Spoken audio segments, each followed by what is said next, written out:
Hi all, this is Prasad. ఈరోజు మనం automatic payment గురించి తెలుసుకుందాం. ఇది చాలా ఇంపార్టెంట్ టాపిక్. ప్రతి కంపెనీకి కూడా ఆటోమేటిక్ పేమెంట్స్ చాలా అవసరం. మనకు నార్మల్గా ఎస్ఏపిలో టూ టైప్స్ ఆఫ్ పేమెంట్స్ ఉంటాయి: manual payments and automatic payments అని. ఓకే, ఈ మాన్యువల్ పేమెంట్స్ ఎప్పుడు చేస్తాము అంటే ఏదైనా కానీ డైలీ పేమెంట్స్ కానీ అర్జెంట్ ఏమన్నా డైలీ వెండర్స్ ఉంటారు, daily payment vendors. So urgent payments ఉన్నప్పుడు మనము మాన్యువల్ పేమెంట్స్ అనేది చేస్తాం. సో ఈ మాన్యువల్ పేమెంట్స్ వల్ల డిసడ్వాంటేజ్ చాలా ఉన్నాయి. ఎందుకంటే మనము మాన్యువల్గా అన్ని డీటెయిల్స్ ఎంటర్ చేసేటప్పుడు రాంగ్గా ఇన్కరెక్ట్ ఇన్పుట్ డీటెయిల్స్ ఇస్తే పేమెంట్ అనేది రాంగ్గా వెళ్తుంది. సో రెండోది టైం కూడా ఎక్కువ తీసుకుంటుంది. మాన్యువల్గా అన్ని ఫీల్డ్స్ని ఎంటర్ చేయాలి కాబట్టి ఒక కంపెనీ కోడ్కి ఒకసారే మనము పేమెంట్ చేయాల్సింది వస్తుంది, ఒక వెండర్కి ఒక కంపెనీ కోడ్కి, మాన్యువల్ పేమెంట్స్లో అయితే. అదే కానీ ఆటోమేటిక్ పేమెంట్స్కి వచ్చామంటే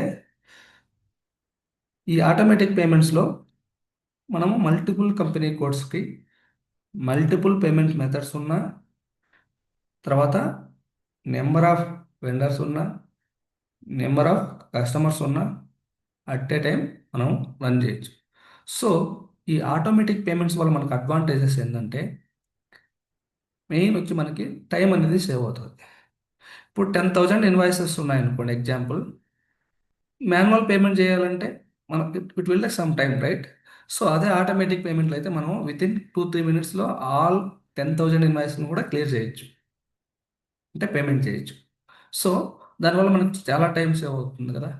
సో రెండోది ఎర్రర్స్ని కూడా మనము రెడ్యూస్ చేయొచ్చు. ఎందుకంటే మాన్యువల్గా మనము ఇక్కడ ఏమి ఇన్వాయిస్ నెంబర్స్ కానీ లేదంటే అమౌంట్స్ కానీ మాన్యువల్గా ఇవ్వము. బేస్డ్ ఆన్ ద డ్యూ డేట్ని బట్టి సిస్టమ్ అనేది పిక్ చేసుకుంటుంది. ఎప్పుడైతే మనకు డ్యూ డేట్ అని ఉందో ఆ డ్యూ డేట్ని బట్టి మనం ఎప్పుడైతే F110 రన్ చేస్తున్నామో ఆటోమేటిక్ పేమెంట్స్ పిక్ చేసుకుంటుంది. ఓకే, సో దానివల్ల మనకి ఎర్రర్స్ని కూడా రెడ్యూస్ చేసుకునే దానికి ఛాన్సెస్ ఉన్నాయి. ఓకే, నెక్స్ట్ ఈరోజు మనము ఒక నాన్ ప్యూ ఇన్వాయిస్ పోస్ట్ చేసి F110 అనేది రన్ చేద్దాం. ఓకే, సో మనకు ఇన్వాయిసెస్ కూడా వెండర్కి టూ టైప్స్ ఆఫ్ ఇన్వాయిసెస్ ఉంటాయి. ఒకటి ఎఫ్ఐ ఇన్వాయిసెస్ అని, సెకండ్ది ఇన్వాయిస్ అని. దీని గురించి నేను ఒక క్లాస్లో క్లియర్గా ఎక్స్ప్లెయిన్ చేస్తాను. What is non PO, what is PO అని నేను నెక్స్ట్ క్లాస్లో ఎక్స్ప్లెయిన్ చేస్తాను. జస్ట్ ఈరోజు మనము నాన్ పిఓ ఇన్వాయిస్ ఎలా పోస్ట్ చేస్తాము, ఏ టిక్యూని యూజ్ చేస్తాము అనేది, తర్వాత ఒక ఇన్వాయిస్ పోస్ట్ చేసిన తర్వాత నెక్స్ట్ ఆటోమేటిక్ పేమెంట్ అనేది ఎలా రన్ చేస్తాం అనేది తెలుసుకుందాం. Okay, so T code FB60 అనే టీ కోడ్లోకి మనము ఎంటర్ చేయాలి.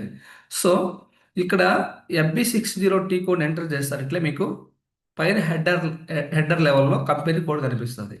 సో మీరు పోస్ట్ చేయాలనుకున్న ఇన్వాయిస్ కూడా అదే కంపెనీ కూడా కాదా. ఇన్ కేస్ వేరే కంపెనీ కోడ్ అయితే మనము చేంజ్ చేసుకోవాలంటే ఇక్కడ మీకు కంపెనీ కోడ్ అని కనిపిస్తుంది కదా, దాన్ని క్లిక్ చేసినా ఇక్కడ మనం చేంజ్ చేసేదానికి ఆప్షన్ వస్తుంది.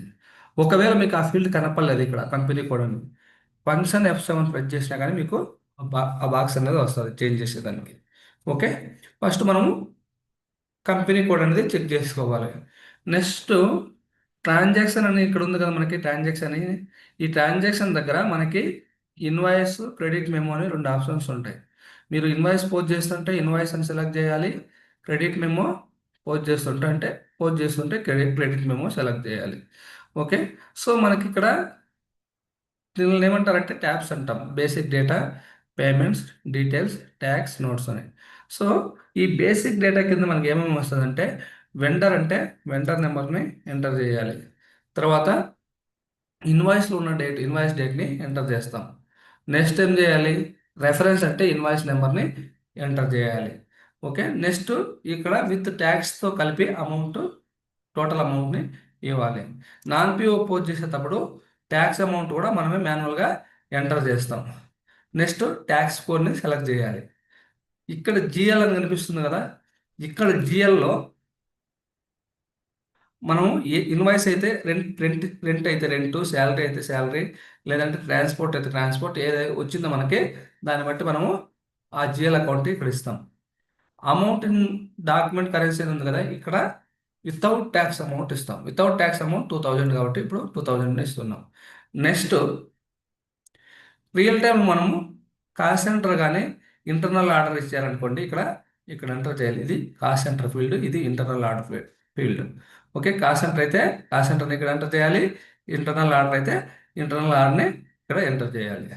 ఓకే, ఇది బేసిక్ డేటా కింద మనం ఎంటర్ చేయాల్సిన details. Next click on payment tab. ఈ పేమెంట్ ట్యాబ్లో మనకి ఏమేమి ఉంటాయంటే base line rate, payment term ఉంటుంది, ఓకే, తర్వాత పేమెంట్ మెథడ్ ఉంటుంది. ఓకే, ఇవి ఇంపార్టెంట్ అనమాట మనకి. Okay, base line rate, payment term, payment method. Okay, so ఒకవేళ మనకు డిఫరెంట్ బ్యాంక్స్ ఉంటే పార్ట్నర్ బ్యాంక్ కూడా మనం ఇక్కడ సెలెక్ట్ చేయొచ్చు. ఓకే, మనకి ఇక్కడ లేదు కాబట్టి పార్ట్నర్ బ్యాంక్ అనేది అవసరం లేదు. ఓకే, సో నెక్స్ట్ మీరు వెండర్ డీటెయిల్స్ చెక్ చేయాలనుకుంటున్నారు అనుకోండి, వెండర్ డీటెయిల్స్ మళ్ళీ మనము XK03లోకి వెళ్ళి సెట్ చేయాల్సిన అవసరం లేదు. సో ఇక్కడే మనకి ఈ ఈ మనకు కనిపిస్తుంది కదా ఇక్కడ. సో దీన్ని క్లిక్ చేస్తే 2 టైమ్స్ ఎంటర్ ప్రెస్ చేస్తే మనకు బ్యాంక్ డీటెయిల్స్ అనేది చూడొచ్చు. Okay, then go back, click on post. So post చేయాలంటే ఈ సింబల్ క్లిక్ చేసిన పోస్ట్ అవుతుంది, కంట్రోల్ ఎస్ ఇచ్చిన పోస్ట్ అవుతుంది, లేదంటే డాక్యుమెంట్లోకి వెళ్ళి ఇక్కడ క్లిక్ ఆన్ పోస్ట్ క్లిక్ చేసిన పోస్ట్ అవుతుంది. సో ఇక్కడ మీకు document was posted in company code so అని చూపిస్తుంది. ఓకే, సో ఇప్పుడు ఈ డాక్యుమెంట్ మీరు ఓపెన్ చేయాలనుకోండి, మళ్ళీ FB03లో document display T code FB03. So FB03లో డాక్యుమెంట్ నెంబర్ ఇచ్చి కంపెనీ కోడ్ ఇచ్చి ఫిజికల్ ఇయర్ ఇచ్చి ఎంటర్ చేస్తే మీకు ఇక్కడ కనిపిస్తుంది. సో ఈ పైన కనిపించే డేటాని మనం ఏమంటామంటే హెడర్ డేటా అంటాం. ఈ కింద కనిపిస్తుంది కదా, దీన్ని లైన్ ఐటమ్ డేటా అని అంటాం. ఓకేనా, నెక్స్ట్ ఇది పేమెంట్ అయిందా లేదనేది మనము ఎక్కడ చూస్తాము, FB11N అనేది vendor line item display. So FB11Nలో మనకి మేజర్గా 2 టైప్స్ ఆఫ్ లైన్ ఐటమ్ ఉంటుంది, ఓపెన్ ఐటమ్స్, క్లియర్ ఐటమ్స్ అని. ఓపెన్ ఐటమ్ అంటే ఇన్వాయిస్ పోస్ట్ అయ్యి ఇంకా పేమెంట్ కాకంటే ఓపెన్ ఐటమ్లో ఉంటుంది. ఒకవేళ పేమెంట్ ఏంటంటే క్లియర్ ఐటమ్లో ఉంటుంది. ఓకే, సో ఇక్కడ మనకు 3 ఆప్షన్స్ ఉన్నాయి. ఒకటి ఓపెన్ ఐటమ్ చెక్ చేసుకోవాలంటే ఓపెన్ ఐటమ్స్ చెక్ చేసుకోవచ్చు, లేదంటే క్లియర్డ్ ఐటమ్స్ ఓన్లీ చెక్ చేసుకోవాలంటే క్లియర్డ్ ఐటమ్స్ చెక్ చేసుకోవచ్చు, లేదు బోత్ ఐటమ్స్ సెలెక్ట్ చేసుకోవాలంటే రెండు అట్ ఏ టైం చూడాలనుకుంటే ఆల్ ఐటమ్స్ కూడా సెలెక్ట్ చేసుకోవచ్చు. ఇక్కడ మీకు పోస్టింగ్ రేంజ్ కూడా, పోస్టింగ్ డేట్ ఉంది కదా, రేంజ్ కూడా మనం ఏ డేట్ నుంచి ఏ డేట్ చూడాలి, ఈ రోజు చూడాలనుకోండి ఈ రోజు డేట్కే మనం చూసుకోవచ్చు అనమాట. ఓకే, సో ఇప్పుడు మనం ఆ డాక్యుమెంట్ ఇప్పుడు మనం పోస్ట్ చేసింది ఓపెన్లో ఉందా క్లియర్ అయిందా అనేది చూడాలనుకోండి, వెండర్ నెంబర్ ఇచ్చి కంపెనీ కోడ్ ఇచ్చి ఓపెన్ ఐటమ్ సెలెక్ట్ చేసుకొని ఎగ్జిక్యూట్ చేస్తే మీకు ఇక్కడ డాక్యుమెంట్ అనేది చూపిస్తుంది. డాక్యుమెంట్ కూడా మీరు రెడ్లో ఉంది, రెడ్లో మీరు ఇక్కడ ప్రెజర్ పెట్టారంటే మీకు ఓపెన్ అని చూపిస్తుంది. So due. ఓకే, ఇప్పుడు మనం ఆటోమేటిక్ పేమెంట్ అనేది చేద్దాం. Okay, go to F110. Okay, so run date అనేది మీరు ఎప్పుడైతే రన్ చేస్తున్నారో, ఫర్ ఎగ్జాంపుల్ టుడే మనం రన్ చేస్తున్నాం కాబట్టి టుడే డేట్ ఇచ్చాము. ఐడెంటిఫికేషన్ అనేది అది మీ ఇష్టం, మీరు ఏదైనా ఇచ్చుకోవచ్చు. Next click on parameters. ఈ పారామీటర్స్లో ఏంటంటే మనకు మల్టిపుల్ కంపెనీ కోడ్స్ ఉంటే మల్టిపుల్ కంపెనీ కోడ్స్ ఎంటర్ చేయొచ్చు, మల్టిపుల్ పేమెంట్స్ మెథడ్స్ ఉంటే మల్టిపుల్ పేమెంట్ మెథడ్స్ ఎంటర్ చేయొచ్చు. ఇక్కడ నెక్స్ట్ పోస్టింగ్ డేట్ అనేది ఫ్యూచర్ డేట్ ఇస్తాము.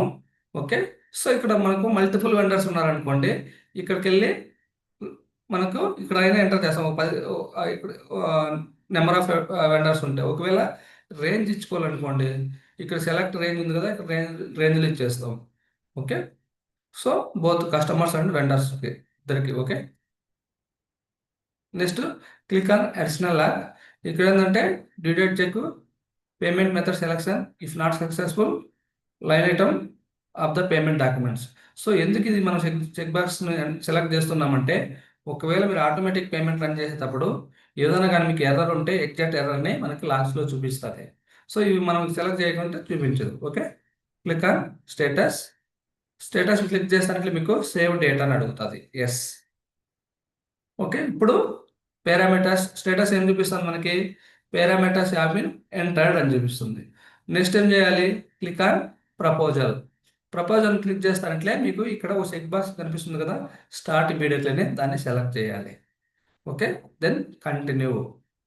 సో ఇప్పుడు ఏం చూపిస్తుంది మనకి? Proposal is ready to be started అని చూపిస్తుంది. రీప్లేస్ చేయాలి. ఓకే, ఇప్పుడు proposal payment has been created అంటే ప్రపోజల్ క్రియేట్ అయింది. నెక్స్ట్ మనం ఏం చెక్ చేసుకోవాలి? ఆ ప్రపోజల్లోకి మన డాక్యుమెంట్స్ పిక్ అయ్యాలి లేదా అని చూసుకోవాలి. సో అప్పుడు క్లిక్ ఆన్ డిస్ప్లే ప్రపోజల్. ఈ డిస్ప్లే ప్రపోజల్లో చూస్తే మీకు ఇక్కడ గ్రీన్లో ఉంది అంటే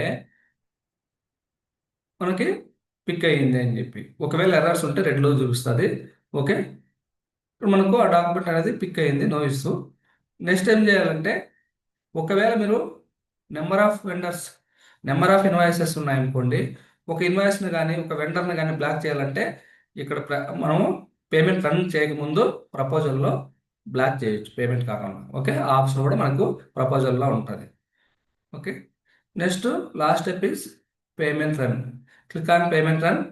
ఈ చెక్ బాక్స్ని సెలెక్ట్ చేయాలి, తర్వాత enter. So press enter enter enter. So అప్పుడు మనకి ఏం చూపిస్తుంది అంటే payment run has been carried out, posting orders generated, completed అని వస్తుంది. సో ఇప్పుడు మీరు ఆ క్లియరింగ్ డాక్యుమెంట్ చూడాలనుకుంటున్నారు. అప్పుడు ఆ క్లియరింగ్ డాక్యుమెంట్ చూడాలంటే మనకి డిస్ప్లే పేమెంట్ రన్ లా క్లిక్ చేస్తే ఇక్కడ మీకు ఆ డాక్యుమెంట్ నెంబర్ ఉంటుంది, క్లియరింగ్ డాక్యుమెంట్ నెంబర్.